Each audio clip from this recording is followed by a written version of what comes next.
Jam 10 malam, setelah menidurkan anakku, ibu mertuaku menyusulku yang lagi menonton televisi di ruang tamu. Ia kemudian duduk di sebelahku, kemudian, aku langsung mengajak ibu mertuaku ke ruanganku. "Sayang, ke ruanganku yuk," ajakku. Tapi, ibu mertuaku tidak membalas ucapanku, ia hanya menganggukkan kepalanya saja.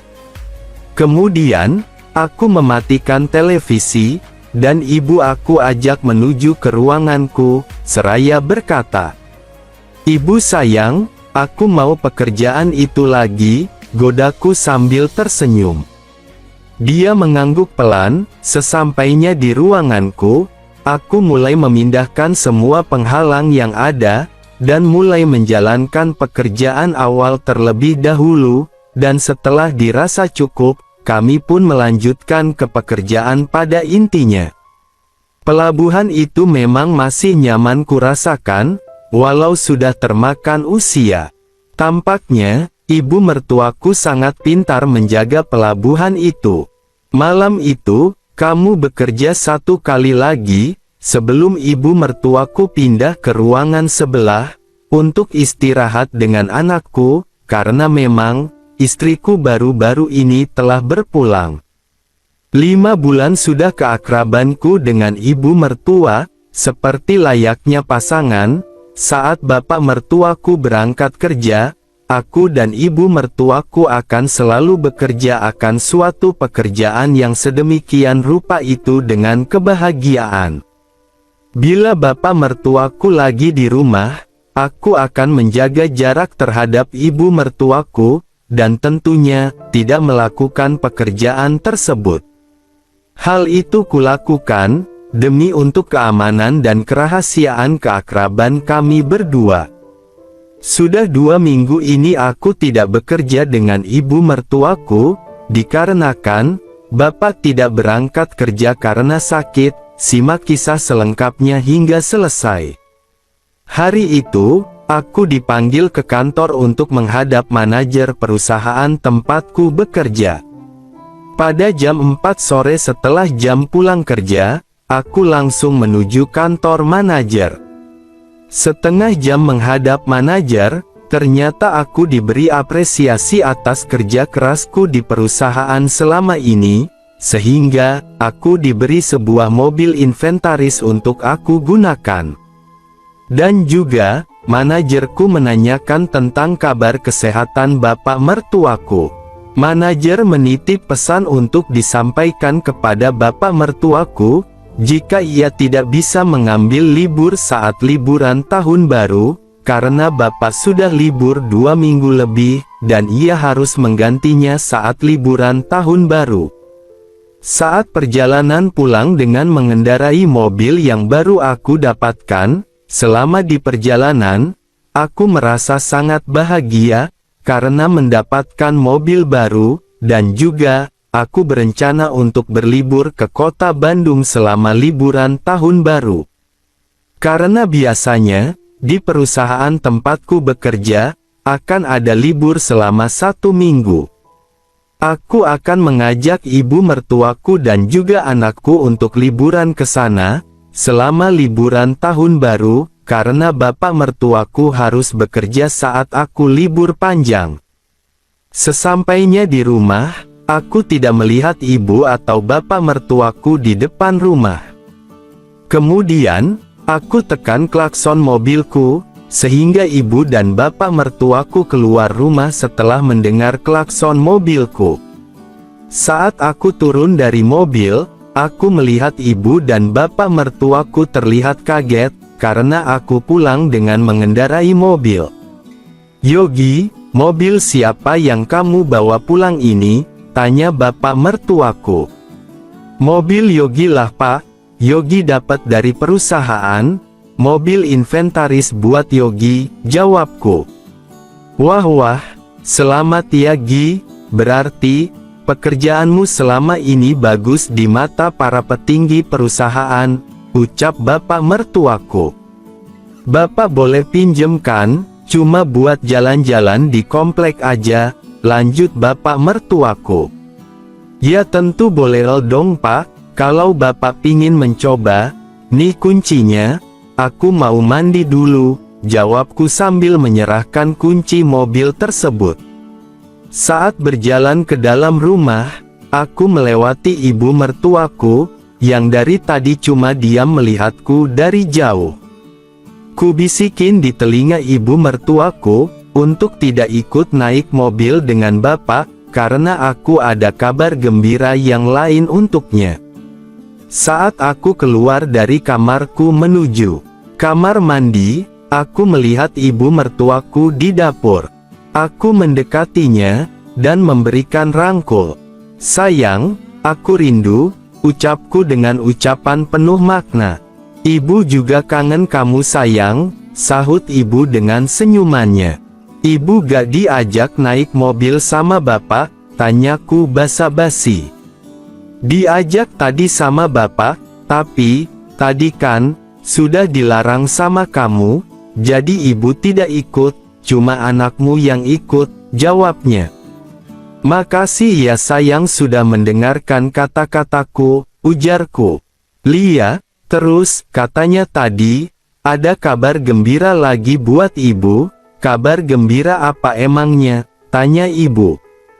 Nanti aja aku beritahu. Yang terpenting, sekarang aku sudah tidak sabar untuk mendapatkan pekerjaan sesuatu itu, jawabku sambil mulai mempengaruhinya.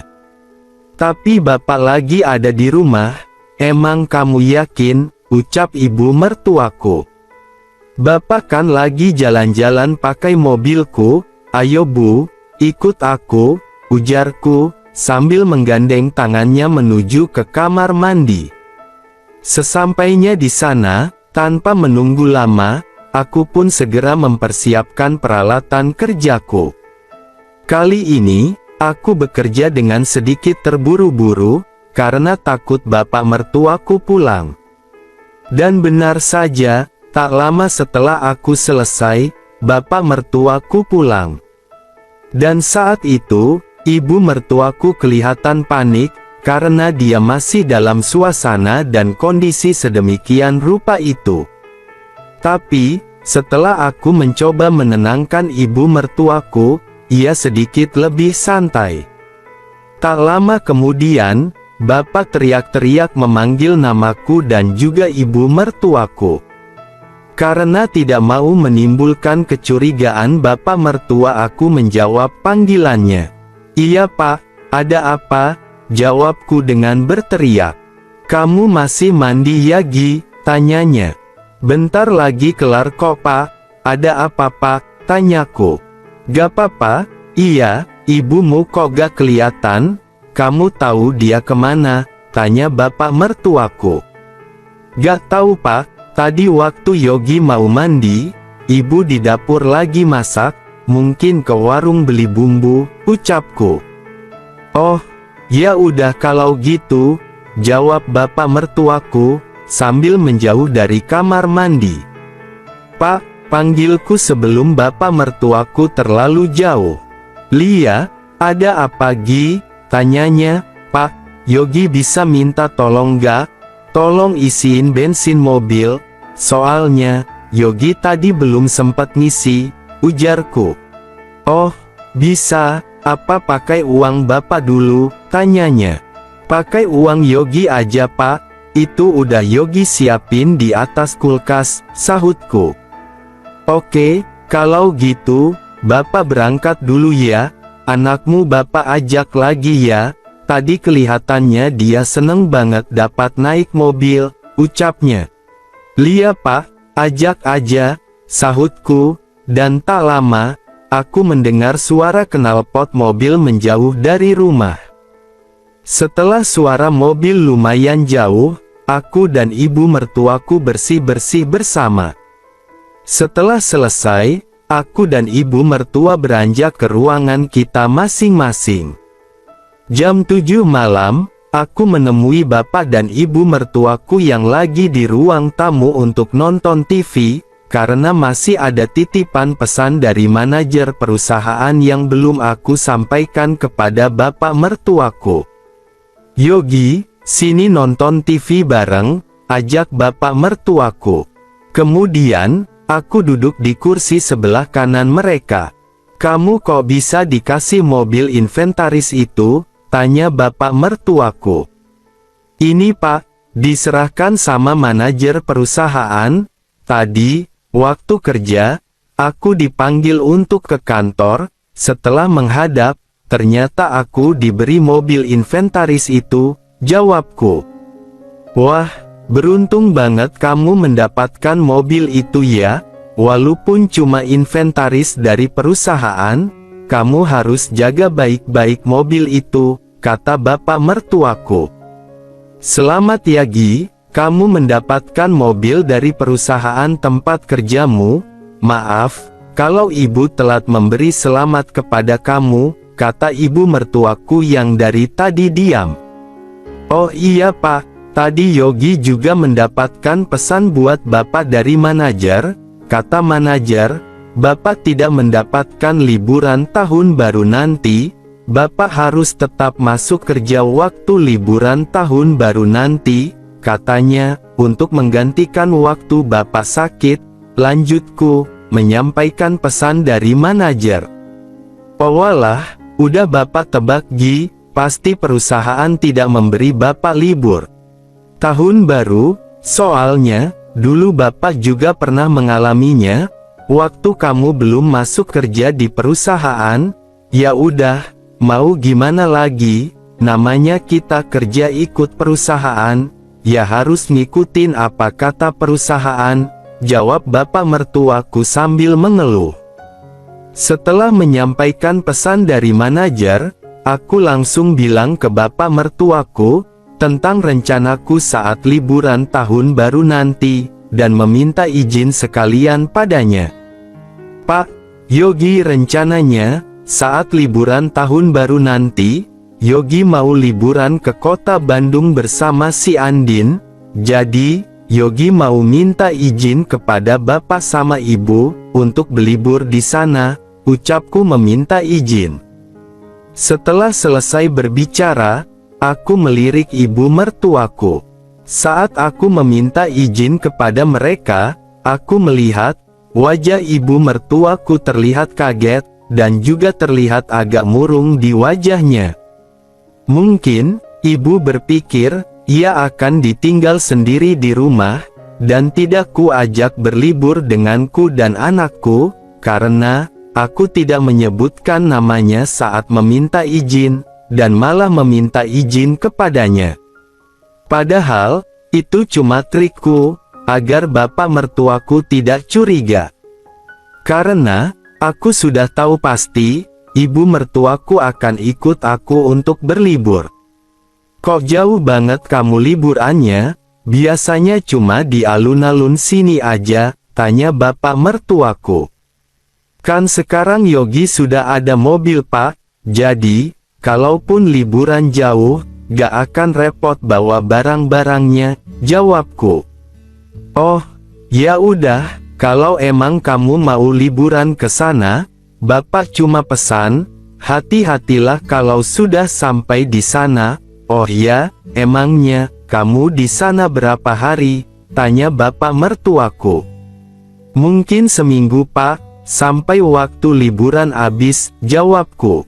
Lama juga ya, jadi, ibu mertuamu gimana Gi? Kan bapak tahun baru besok juga harus masuk kerja, ucap bapak.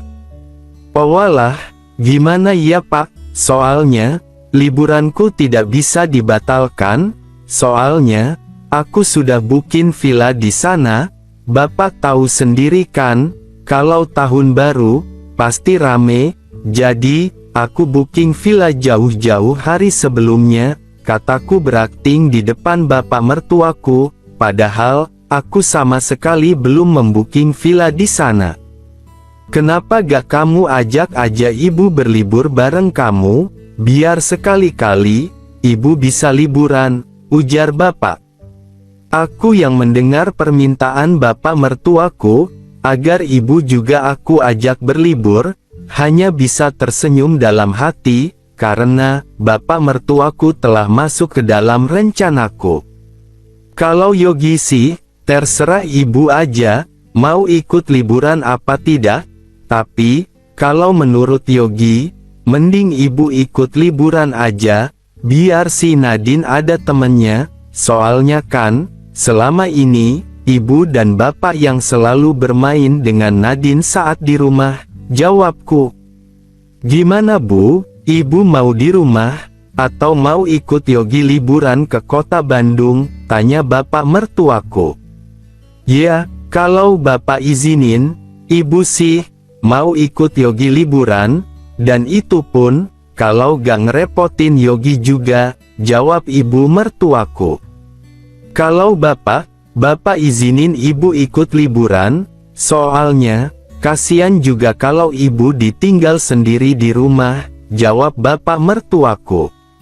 Gimana Gi, ngerepotin kamu gak, kalau ibu mertuamu ikut liburan, tanya bapak kepadaku. Gak kok, malah nanti, Yogi ada yang bantuin ngomong si Nadine, jawabku sambil tersenyum dalam hati, karena rencanaku berhasil. Nanti, aku bisa berdua dengan ibu mertuaku, tanpa membuat bapak mertuaku curiga. Oke kalau gitu, pesan bapak, sekali lagi, hati-hati di sana, jaga kesehatan dan keselamatan kalian, ujar bapak. Lia pak, pesan bapak akan Yogi ingat terus, kalau gitu, Yogi mau ke kamar dulu, kasian, si Nadine tidur sendiri di kamar, ujarku berpamitan, untuk kembali ke kamarku, untuk menemani putriku. Singkat cerita, pas tengah malam, saat aku sedang terlelap, aku merasakan ada yang berbeda, sehingga membuatku terbangun. Dan aku begitu kaget, ketika aku melihat ibu mertuaku sudah ada di ambang pintu. Kenapa ibu kesini? Apa tidak takut bapak mencari ibu? Tanyaku dengan suara berbisik. Bapak mertuamu sudah nyenyak, makanya ibu berani kesini, jawabnya.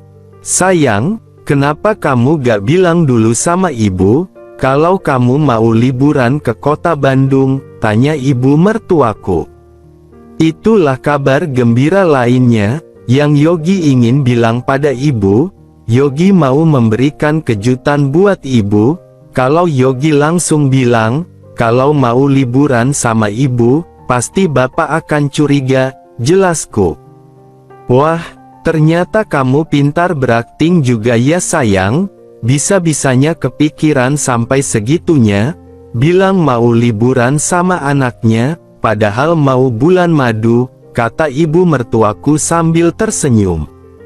Soalnya, aku mau membahagiakan ibuku yang cantik ini, ya pastinya harus pintar berakting, jawabku sambil tersenyum. Makasih ya sayang, ibu sangat mencintaimu, jawab ibu mertuaku. Sudah ya bu, ibu balik ke ruangan ibu aja dulu, aku takut, nanti bapak nyariin ibu, perintahku pada ibu. Nanti, pas liburan aja kita bisa menghabiskan waktu dengan leluasa di sana, sambungku. Kemudian, ibu mertuaku tersenyum, lalu pergi kembali ke ruangannya. Singkat cerita, waktu liburanku telah tiba, aku mulai mempersiapkan barang-barang yang akan aku bawa untuk berlibur. Dan rencananya, aku mau berangkat sehabis subuh, aku berangkat lebih pagi, untuk menghindari macet di jalan tol. Karena hari ini, hari pertama libur panjang tahun baru. Sekitar pukul 3 pagi, aku bangun lebih awal, untuk mengecek ulang kondisi mobil, dan memanasi mesin mobilku. Tepat jam 4 pagi, kami berangkat dari rumah, setelah berpamitan sama bapak mertuaku. Dan bapak mertuaku berpesan, agar hati-hati di jalan, dan jangan lupa oleh-olehnya. Setelah 5 jam perjalanan, akhirnya sampai juga kami di sana. Aku kemudian menuju villa yang sudah aku pesan, untuk mengambil kunci villa tersebut. Sesampainya di villa yang aku pesan, Langsung aku memasukkan mobil ke dalam garasi, dan memasukkan barang-barang bawaan ke dalam villa itu. Villa yang kali ini aku pesan, tidak semewah villa yang kemarin di puncak. Aku harus mengikuti budget yang aku punyai, karena aku akan cukup lama menyewa villa ini. Fasilitas yang ada di villa tersebut, 1 kamar tidur double bed, ruang tamu dengan 2 sofa tidur, 1 kamar mandi, dan teras depan. Hari pertama liburan, kita lewati dengan bersantai di villa, dan keluar villa cuma buat makan aja. Malam harinya, aku dan ibu melihat televisi bersama, setelah ibu mertuaku menidurkan anakku. Kami ngobrol, dan asik membahas tentang keakraban kami yang sudah sangat jauh. Yang intinya, ibu mertuaku tidak menyesalinya. Dan mulai ada rasa takut, untuk ditinggalkan olehku suatu saat nanti. Aku meyakinkan hati ibu mertuaku, kalau aku tidak akan pernah meninggalkannya, dan aku bilang, kalau ibu mau berpisah dengan bapak mertua, aku akan mengajak ibu pergi dari sana, dan menikahinya, karena aku sangat mencintainya. Dan ketika suatu gejolakan itu muncul pada kami, di sela-sela obrolan yang semakin jauh, aku pun mulai memindahkan semua penghalang padanya, dan juga padaku dan ku pandangi ia dengan sepenuh hati. Luar biasa, usia boleh kepala 5, tapi ia tak kalah dengan perempuan yang lebih muda dari usianya.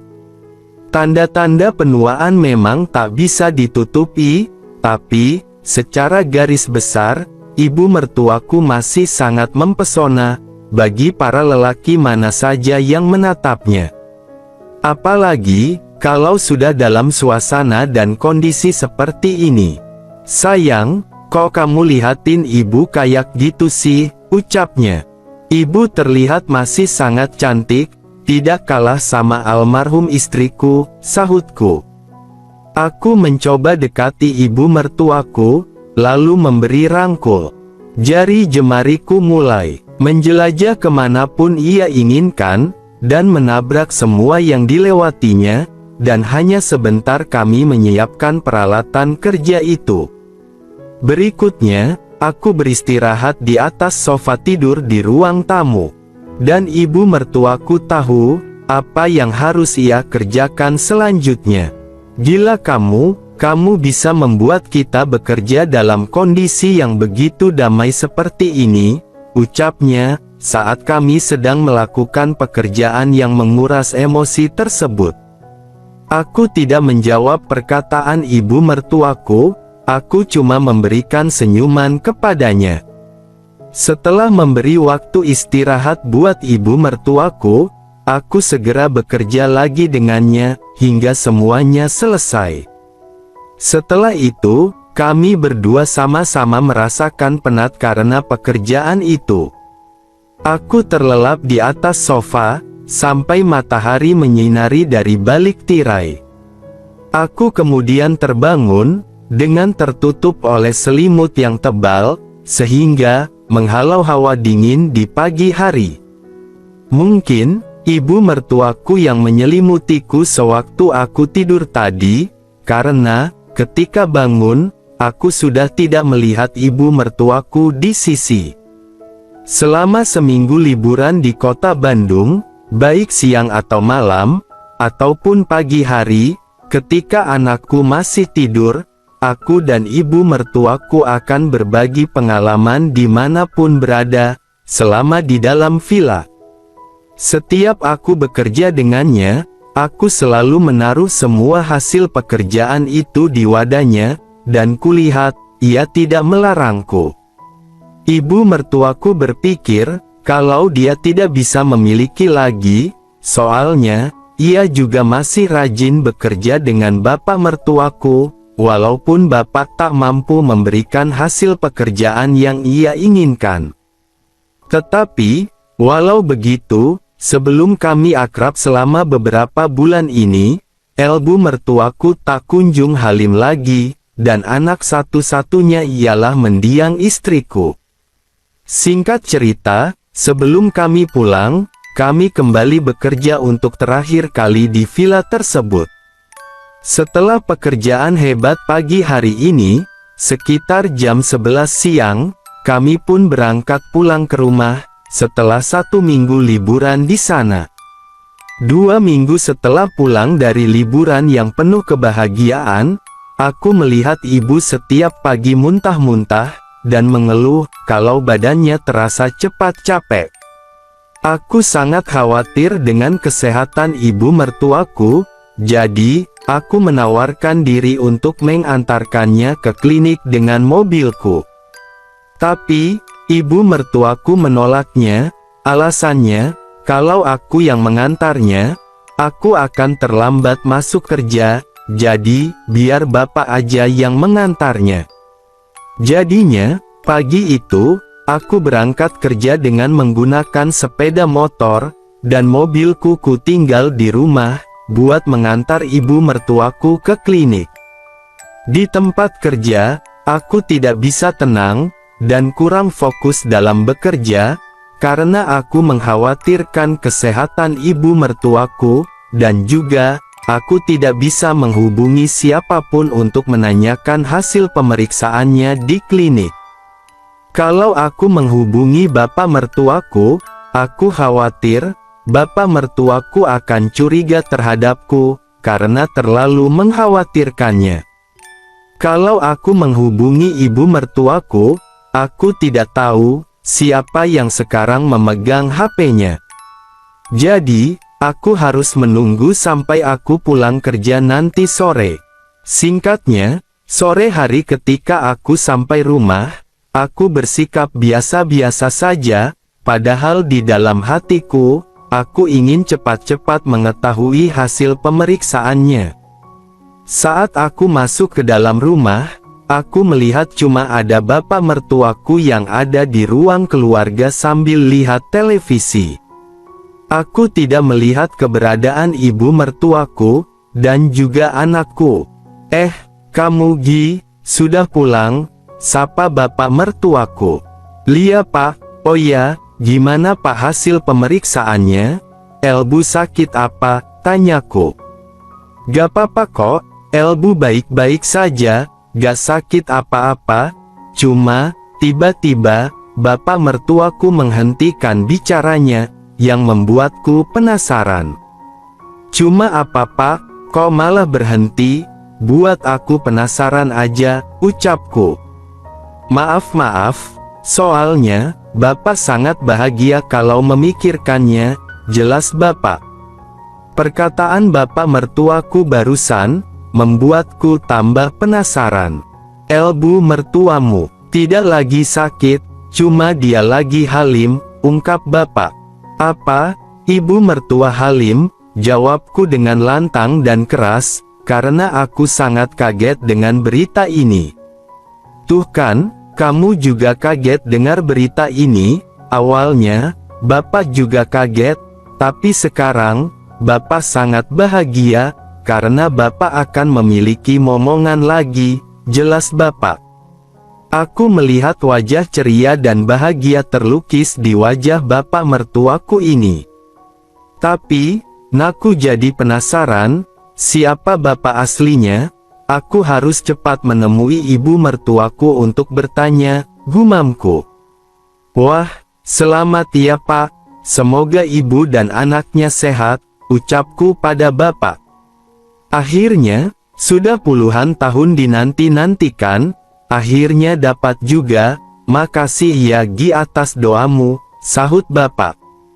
Oh iya, ibu di mana pak? Aku juga mau ngucapin selamat pada ibu, ujarku. Elbu di kamar, lagi sama anakmu, sahut bapak. Kalau begitu, aku mau nemuin ibu dulu, mau ngucapin selamat, ucapku pamit.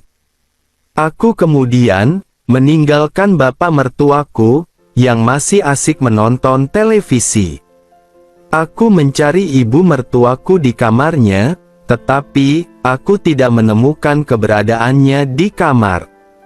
Kemudian, Aku menuju ke kamarku, dan ternyata, ibu ada di sana, dan sedang bermain-main dengan anakku. "Permisi Bu," sapaku. Yogi, kamu udah pulang?" sahut ibu. "Iya Bu." "Oh ya, apa benar yang dikatakan Bapak?" tanyaku. "Bapak udah cerita ya, Lia, benar yang dikatakan Bapak," sahutnya. "Terus, menurut ibu, siapa bapak aslinya?" tanyaku penasaran. Ibu mertuaku tidak langsung menjawab, tapi memberi isyarat, agar aku lebih mendekatinya. Aku berjalan mendekat, kemudian, ibu mertuaku membisikkan di telingaku. "Ini dari kamu, soalnya, perkiraan dokter, baru 3 minggu, itu berarti, ini hasil kerja keras kita waktu kita liburan kemarin," jelasnya. "Wah, serius Bu?" tanyaku yang begitu kaget. "Seriuslah, masak ibu bohong sama kamu?" sahut ibu. Aku langsung memberi rangkul, karena merasa sangat bahagia. "Yogi sangat bahagia Bu mendengar berita ini," ungkapku. "Oh ya, Bapak emang gak curiga Bu?" lanjutku. "Bapak gak curiga, soalnya, abis pulang dari liburan kemarin, Bapak mertuamu langsung meminta ibu untuk bekerja," sahut ibu. "Selama ibu dalam kondisi tersebut, aku tidak berani lagi meminta lowongan pekerjaan itu, karena aku takut akan keselamatan anak tersebut. Akan tetapi, walaupun kami tidak bekerja, namun, ia masih memberikan perhatian khusus lainnya, agar kebutuhan hidupku terpenuhi." Singkat cerita, setelah 9 bulan ibu mertuaku dalam kondisi itu, akhirnya, seorang anak perempuan yang sangat cantik hadir ke dunia. Ibu memberikan namanya Tiara. Dan setelah Tiara lahir, aku masih terus melakukan pekerjaan itu dengan ibu mertuaku. Namun naas, musibah tidak ada yang tahu. Baru 3 bulan Tiara hadir, bapak mertuaku pun meninggal dunia, dalam kecelakaan di jalan tol, saat ia mengantar barang dari perusahaan. Dan setelah kematian bapak mertuaku, ibu mertuaku dan aku sepakat, untuk kami mengikat hubungan kami, dengan hubungan yang sah, dan kami pun akhirnya menikah. Itulah kisahku dengan ibu mertua. Memang, kisah ini sangat menyalahi aturan dan norma yang ada. Aku berharap, tidak terjadi pada orang lain, dan anggap saja, kisah ini sebagai hiburan belaka.